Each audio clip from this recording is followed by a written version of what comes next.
शैतान सिंह भारतीय सेना अधिकारी एवं परमवीर चक्र से सम्मानित 1924 से 1962। मेजर शैतान सिंह भाटी जन्म 1 दिसंबर 1924 तथा मृत्यु 18 नवंबर 1962 भारतीय सेना के एक अधिकारी थे। इन्हें वर्ष 1963 में मरणोपरांत परमवीर चक्र का सम्मान दिया गया। इनका निधन 1962 के भारत चीन युद्ध में हुआ था। इन्होंने अपने वतन के लिए काफी संघर्ष किया लेकिन अंत में शहीद हो गए तथा भारत देश का नाम रोशन कर गए। मेजर सिंह स्नातक स्तर की पढ़ाई पूरी करने पर सिंह जोधपुर राज्य बलों में शामिल हुए। जोधपुर की रियासत का भारत में विलय हो जाने के बाद उन्हें कुमाऊं रेजिमेंट में स्थानांतरित कर दिया गया। उन्होंने नागा हिल्स ऑपरेशन तथा 1961 में गोवा के भारत में विलय में हिस्सा लिया था। 1962 में भारत चीन युद्ध के दौरान कुमाऊं रेजिमेंट की 13वीं बटालियन को चुशूल सेक्टर में तैनात किया गया था। सिंह की कमान के तहत सी कंपनी रेजांगला में एक पोस्ट पर थी। 18 नवंबर 1962 की सुबह चीनी सेना ने हमला कर दिया। सामने से कई असफल हमलों के बाद चीनी सेना ने पीछे से हमला कर किया। भारतीयों ने आखिरी दौर तक लड़ा परंतु अंततः चीनी हावी हो गए। युद्ध के दौरान सिंह लगातार पोस्टों के बीच सामंजस्य तथा पुनर्गठन बनाकर लगातार जवानों का हौसला बढ़ाते रहे। चूंकि वह एक पोस्ट से दूसरी पोस्ट पर बिना किसी सुरक्षा के जा रहे थे अतः वह गंभीर रूप से घायल हो गए और वीर गति को प्राप्त हो गए। उनके इन वीरता भरे देश प्रेम को सम्मान देते हुए भारत सरकार ने वर्ष 1963 में उन्हें परमवीर चक्र से सम्मानित किया। प्रारंभिक जीवन।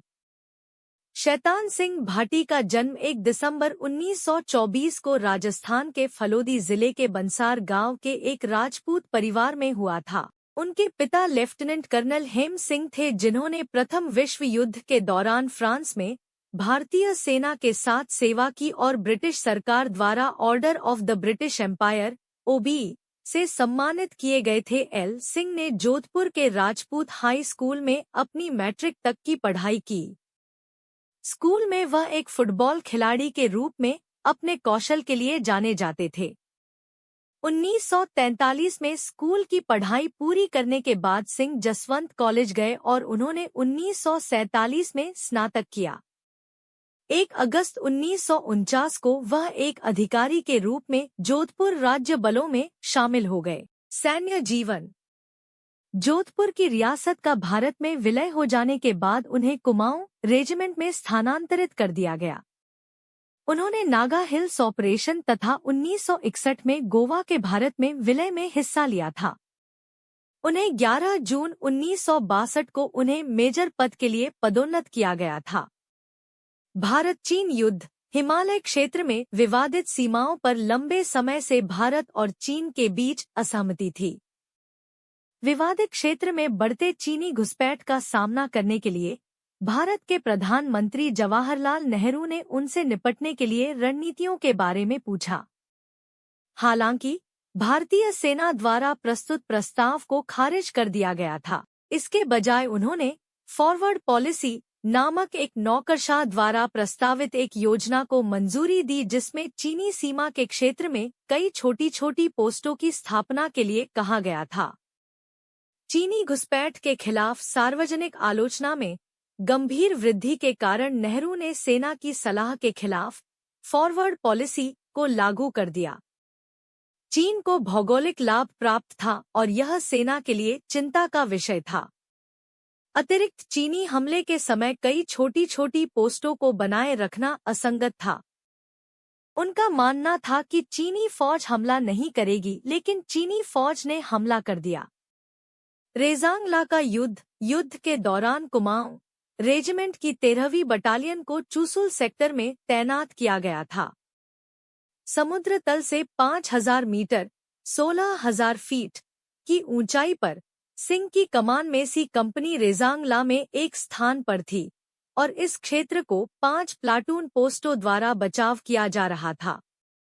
18 नवंबर 1962 की सुबह चीनी सेना ने हमला कर दिया, पर भारतीयों ने आक्रामक तरीके से तैयारी की थी क्योंकि उन्होंने चीनी सेना को सुबह 5 बजे के मंद प्रकाश में आगे बढ़ते हुए देखा था।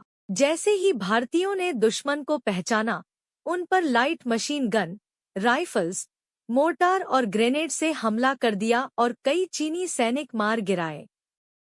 5:40 बजे चीनी सेना ने पुनः मोर्टार से हमले करने शुरू कर दिए और लगभग 1350 चीनी सैनिकों ने आगे बढ़ना शुरू किया।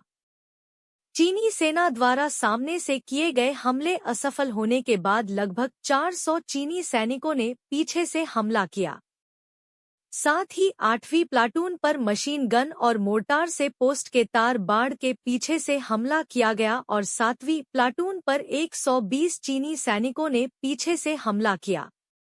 भारतीयों ने 3 इंच 76 मिमी मोर्टार के गोले से मुकाबला किया और कई चीनी सैनिकों को मार दिया। जैसे ही आखिरी 20 जीवित लोग बचे, भारतीयों ने अपनी खाइयों से बाहर निकलकर चीनी सैनिकों के साथ हाथ से लड़ने लग गए। हालांकि प्लाटून जल्द ही चीन के अतिरिक्त सैनिकों के आगमन से घेर ली गई और आखिरकार 7वीं और 8वीं प्लाटून में से कोई जीवित नहीं बचा। युद्ध के दौरान मेजर सिंह भाटी लगातार पोस्टों के बीच सामंजस्य तथा पुनर्गठन बनाकर लगातार जवानों का हौसला बढ़ाते रहे।